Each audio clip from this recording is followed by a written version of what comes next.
தேனி மாவட்டத்தில் 10ஆம் வகுப்பு பொதுத் தேர்வு எழுத அனுமதி வழங்கப்படவில்லை என்று புகார் அளித்த 10 மாணவ மாணவிகளிடம் விளக்கம் கேட்க தேர்வுத்துறை முடிவு செய்துள்ளது.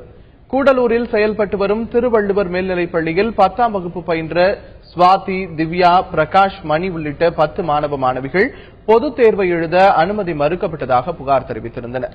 ஆனால் பல்வேறு காரணங்களால் கடந்த ஆண்டு மே மாதம் 10 பள்ளி மாணவ மாணவிகள் நீக்கப்பட்டதாக பள்ளி நிர்வாகம் விளக்கமளித்தது.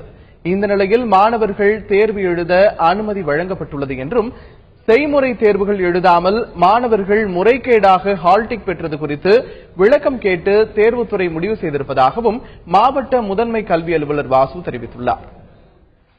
அந்த மாணவர்கள் தேர்வு எழுதுவதற்கான ஹால் டிக்கெட் வரப்பெற்றுள்ளதால் அவர்கள் தேர்வு எழுதவும் அனுமதிக்கப்படுவார்கள்.